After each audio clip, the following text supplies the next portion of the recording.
तो दोस्तों आप सब लोगों को पता ही होगा कि यूरोप में 6 जनरेशन के फाइटर एयरक्राफ्टों को बनाने को लेके एक तरीके का रेस चल रहा है और इस रेस में यूरोप एक तरीके से दो हिस्से में बटा हुआ है, जिनमें एक हिस्सा है FCAS एयरक्राफ्टों के प्रोग्राम को लेके जिसका नेतृत्व फ्रांस और जर्मनी की तरफ से किया जा रहा है, जबकि दूसरा हिस्सा है टेम्पेस्ट फाइटर एयरक्राफ्टों का प्रोग्राम का, जिसमें नेतृत्व ब्रिटेन की तरफ से किया जा रहा है। अब दोस्तों टेम्पेस्ट एयरक्राफ्टों के प्रोग्राम में जहाँ पे ब्रिटेन को जर्मनी के रूप में और एक साथी मिल गया, तो वहीं पे FCAS एयरक्राफ्टों के प्रोग्राम में शायद फ्रांस और जर्मनी के बीच में मतभेद हो गया। बेसिकली दोस्तों रिपोर्ट में बताया जा रहा है कि एक नया कारण के वजह से जर्मनी की तरफ से इस एयरक्राफ्ट के प्रोग्राम में नखरा दिखाना शुरू कर दिया गया है और शायद इससे FCAS एयरक्राफ्टों के प्रोग्राम में भयंकर तरीके से असर पड़े। और दोस्तों रिपोर्टों में बताया जा रहा है कि शायद जर्मनी ये 100 बिलियन यूरो के मेगा प्रोजेक्ट से अपने आप को दूसरे तरफ शिफ्ट कर ले। अब अगर ऐसा होता है तो ये फ्रांस के लिए एक बहुत बड़ा झटका होगा और शायद फ्रांस इस झटके से अपने आप को इतने आसानी से उभर ना सके। दोस्तों हाल ही में कुछ मीडिया लीकों में जानकारी दिया जा रहा है कि जर्मनी और फ्रांस के जो टेंशन चल रहा है उसे देखते हुए FCAS मतलब फ्यूचर कॉम्बैट एयर प्लेटफॉर्म से अपने आप को एग्जिट कर ले, मतलब अपने आप को विड्रॉल कर ले और जाके ग्लोबल कॉम्बैट एयर प्रोग्राम मतलब ब्रिटेन के नेतृत्व वाले 6 जनरेशन के एयरक्राफ्टों के प्रोग्राम में जुड़ जाए। हालांकि दोस्तों ये एक लीक है जिसके ऊपर संपूर्ण रूप से भरोसा कर पाना अभी से सही नहीं लग रहा है, लेकिन जो जर्मनी और फ्रांस के बीच का टेंशन है वो तो 100% कंफर्म है। और ये भी बताया जा रहा है कि FCAS प्रोग्राम को लेके जर्मनी और फ्रांस के बीच में थोड़ा बहुत मतभेद भी है, जहां पे जर्मनी इन एयरक्राफ्टों से पहले एयरक्राफ्टों के लॉयल विंगमैन एयरक्राफ्ट चाहता है, तो वहीं पे FCAS प्रोग्राम के अंतर्गत फ्रांस सबसे पहले आगे बढ़ना चाहता है। अब दोस्तों यहाँ पे आपके जानकारी के लिए बता दूं कि FCAS मतलब फ्यूचर कॉम्बैट एयर प्लेटफॉर्म जो है वो असल में 3 देशों के नेतृत्व में चलने वाला एक ऐसा एयरक्राफ्ट है जिसे साल 2035 से 40 के बीच में इंट्रोड्यूस करने के तहत आगे बढ़ा जा रहा है। और दोस्तों ये 3 देश फ्रांस जर्मनी के अलावा स्पेन है, जबकि ग्लोबल कॉम्बैट एयर प्लेटफॉर्म जो पहले टेम्पेस्ट प्रोग्राम के नाम से जाना जाता था वो फिलहाल यूनाइटेड किंगडम, जापान, इटली के द्वारा आगे बढ़ाया जाने वाला एक ऐसा एयरक्राफ्ट का प्रोग्राम है जिसमें कि शायद आने वाले समय में स्वीडन भी जुड़ जाए। अब दोस्तों FCAS एयरक्राफ्टों के प्रोग्राम को 100 बिलियन यूरो के एक मेगा प्रोजेक्ट के रूप में देखा जा रहा है और यहाँ पे आपके जानकारी के लिए बता दूं कि इस प्रोजेक्ट में फ्रांस और जर्मनी का भूमिका सबसे अधिक है। और ऐसे में अगर जर्मनी इस प्रोजेक्ट से अपने आप को विड्रॉल कर लेता है तो ये फ्रांस के लिए एक बहुत बड़ा झटका होगा और शायद इस झटके से फ्रांस इन एयरक्राफ्टों के प्रोजेक्ट को उभार ना सके। और अगर जर्मनी इस प्रोजेक्ट से अपने आप को विड्रॉल कर लेता है तो मेरा मानना यह है कि शायद ये प्रोजेक्ट ही ध्वस्त हो जाए। अब दोस्तों अगर जर्मनी इस प्रोजेक्ट से बाहर निकल जाता है तो एक तरफ फ्रांस को एक बड़ा झटका लगेगा, लेकिन अगर जर्मनी FCAS प्रोजेक्ट से बाहर निकल के ब्रिटेन के प्रोजेक्ट में जुड़ जाता है तो फ्रांस को दोहरा झटका मिलेगा। हालांकि दोस्तों अगर देखा जाए तो बीते कई सालों से जर्मनी और फ्रांस के बीच के जो डिफेंस रिलेशनशिप है वो काफी मजबूत है और दोनों देश पार्टनरशिप में और कोलैबोरेशन में कई तरीके के डिफेंस प्रोजेक्टों के ऊपर काम कर चुका है और कई तरीके के हथियारों का डेवलपमेंट भी कर चुका है। जबकि दोस्तों कुछ अन्य रिपोर्टों में दावा किया जा रहा है कि यहाँ पे मतभेद का मेन कारण है जर्मनी इस प्रोजेक्ट में लॉयल विंगमैन या फिर कहे तो प्रोजेक्ट के अंतर्गत बनाए जाने वाले मैन्ड अनमैन्ड टीमिंग सिस्टम को सबसे पहले चाहता है। मतलब जर्मनी FCAS एयरक्राफ्टों के डेवलपमेंट से पहले चाहता है कि FCAS के जो ड्रोन है वो पहले बन जाए और ये भी मतभेद के एक प्रमुख कारण के रूप में दर्शाया जा रहा है। अब दोस्तों FCAS एयरक्राफ्टों के अगर टाइमलाइन को देखा जाए तो रिपोर्ट के मुताबिक साल 2035 से साल 2040 के दरमियान इन एयरक्राफ्टों को इंट्रोड्यूस करने के इरादे के तहत जहां पे आगे बढ़ा जा रहा है, तो वहीं पे इनिशियल प्लान के मुताबिक इन एयरक्राफ्टों को इंट्रोड्यूस करने के बाद इसके जो लॉयल विंगमैन या फिर कहे तो इसके जो मैन अनमैन्ड टीमिंग सिस्टम है उसे इंट्रोड्यूस किया जाएगा। मतलब साल 2040 से पहले इस तरीके के लॉयल विंगमैन जर्मनी या फ्रांस किसी के भी बेड़े में शामिल होना संभव नहीं है। पर दोस्तों जिस तरीके से पूरा दुनिया का जो बैटलफील्ड का सिनेरियो बदल रहा है उससे जर्मनी थोड़ा बहुत परेशान है और जर्मनी अपने बेड़े के लिए एक ऐसे मैन्ड अनमैन्ड टीमिंग सिस्टम चाहता है जो कि एडवांस भी हो और अपने बेड़े के एग्जिस्टिंग एयरक्राफ्टों के साथ ऑपरेट हो सके। और शायद इन्हीं कारणों की वजह से जर्मनी पहले ड्रोनों को चाहता है, बाद में एयरक्राफ्टों को चाहता है। मतलब पहले ड्रोनों के डेवलपमेंट चाहता है और बाद में एयरक्राफ्टों का डेवलपमेंट हो ये चाहता है। पर दोस्तों ये केवल मात्र एक ऐसा कारण नहीं हो सकता है जिसके कारण जर्मनी इस प्रोजेक्ट से अपने आप को दूर कर ले। ऊपर से दोस्तों यहाँ पे जर्मनी के ब्रिटेन वाले 6 जनरेशन के फाइटर एयरक्राफ्टों के प्रोग्राम में जुड़ने का जो बातें कहा जा रहा है उससे तो एक बात साफ है कि ड्रोन केवल मात्र एक बहाना ही है और जर्मनी फ्रांस के साथ हाल ही के दिनों में बड़े टेंशनों को भुनाने के लिए इस तरीके के प्रोजेक्ट से अपने आप को बाहर कर सकता है। अब दोस्तों यहाँ पे बात यह है कि अगर जर्मनी इस प्रोजेक्ट से बाहर निकल जाता है तो फ्रांस का ये जो महत्वाकांक्षी प्रोजेक्ट है इसे किस तरीके से बचाया जा सकता है। फिलहाल दोस्तों अगर देखा जाए तो जर्मनी के अलावा इस प्रोजेक्ट में फ्रांस के साथ में स्पेन है, पर स्पेन का जो साथ है ये प्रोजेक्ट को सेव नहीं कर सकता, क्योंकि जर्मनी यहाँ पे एक बहुत बड़ा देश है और बहुत बड़ा इन्वेस्टमेंट के साथ इस प्रोजेक्ट में जुड़ा हुआ था। और दोस्तों मुझे ये नहीं लगता कि यूरोप में कोई और ऐसा देश होगा जो इस तरीके के प्रोजेक्ट में जर्मनी के जगह को रिप्लेस कर सकेगा। दूसरी तरफ दोस्तों फ्रांस के लिए यहाँ पे अपने प्रोजेक्ट को बचाने के लिए ब्रिटेन जैसा ही इनिशिएटिव लेना पड़ेगा, मतलब यूरोप के बाहर से एक ऐसे बड़े पार्टनर को ढूंढना पड़ेगा जो कि इस प्रोजेक्ट में खाली इन्वेस्ट ना करे बल्कि उसके साथ साथ बड़े मात्रा में एयरक्राफ्ट को खरीदे। जिस तरीके से ब्रिटेन के द्वारा जापान को एयरक्राफ्ट के प्रोजेक्ट में इन्वाइट किया गया, उस तरीके से फ्रांस के सामने कई सारे ऐसे देश है जो इस प्रोजेक्ट में जुड़ सकता है, लेकिन इनमें टेक्निकली सपोर्ट करने वाले देशों का संख्या कम है। बेसिकली दोस्तों अगर फ्रांस इस इनिशिएटिव को मिडिल ईस्ट के देशों के साथ आगे बढ़ाता है तो फ्रांस के सामने सऊदी अरबिया और यूनाइटेड अरब अमीरात दो ऐसा देश है जो आसानी से इस प्रोजेक्ट में जुड़ सकता है और आसानी से प्रोजेक्ट का फंडिंग को भी उठा सकता है, क्योंकि इन दोनों देशों के साथ जर्मनी का रिलेशनशिप भी बहुत ही स्ट्रॉन्ग है और दोनों देशों के साथ हाल ही में बड़े डिफेंस डीलों को भी जर्मनी की तरफ से अंजाम दिया गया है, जिनमें यूनाइटेड अरब अमीरात तो ऑलरेडी 80 के आसपास राफेल एयरक्राफ्ट को खरीद चुका है, जबकि बताया यह भी जा रहा है कि सऊदी अरबिया भी बड़े मात्रा में राफेल एयरक्राफ्ट को खरीदने को लेकर फ्रांस के साथ बातचीत कर रहा है। हालांकि इन दोनों देशों के द्वारा फंडिंग तो किया जा सकता है, लेकिन इन दोनों देशों के तरफ से टेक्निकली उस तरीके से सपोर्ट नहीं किया जा सकता।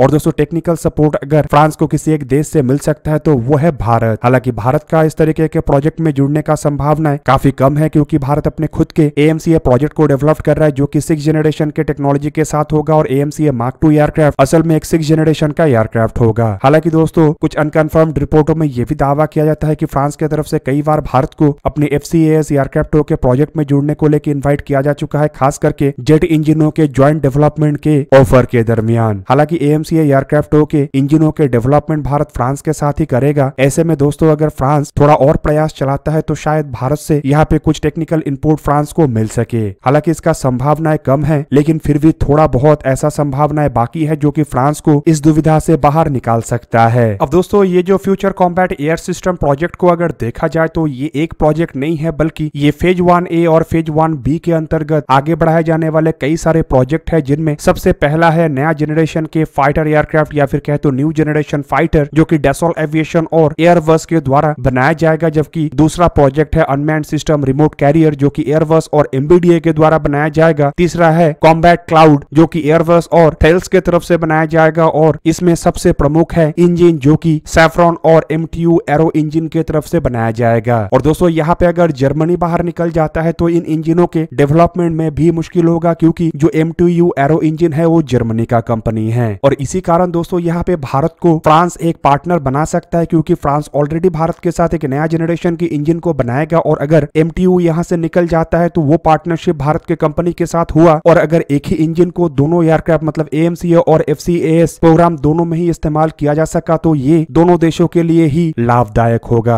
जबकि दोस्तों इसके फेज 1B के अंतर्गत एडिशनल सप्लायर्स को इसमें जोड़ा जाएगा, जो कि एयरक्राफ्ट और अन्य सिस्टमों के अलग अलग पार्ट्स को बनाएगा। दोस्तों फिलहाल ये नया जनरेशन के एयरक्राफ्टों को लेके ज्यादा कुछ जानकारी तो पब्लिकली अवेलेबल नहीं है, लेकिन बताया जा रहा है कि ये एक तरीके के 6th जनरेशन का एयरक्राफ्ट होगा, मतलब ये 5th जनरेशन के एयरक्राफ्टों के मुकाबले में कई गुना ताकतवर और काफी एडवांस होगा। और दोस्तों 6th जनरेशन के एयरक्राफ्ट होने के लिए जहाँ पे स्टेल्थ और नए जनरेशन के इंजनों से लैस होना एयरक्राफ्टों का आवश्यक है, तो वहीं पे इसके अलावा डायरेक्ट एनर्जी वेपन और कई तरीके के आधुनिक वेपनों से भी लैस होना जरूरी है। दोस्तों आप लोगों को क्या लगता है कि जर्मनी अगर ये 100 बिलियन यूरो के प्रोजेक्ट से अपने आप को बाहर कर लेता है तो इससे फ्रांस को कितना बड़ा झटका मिलेगा और क्या फ्रांस को इस झटके से उभारने के लिए भारत आगे आ सकता है? कमेंट करके अपने राय अवश्य दीजिए। दोस्तों आज के इस वीडियो को यही पे ही करते समाप्त। किसी और एक दिन किसी और एक वीडियो में मिलेंगे, तब तक के लिए जय हिंद, वंदे मातरम।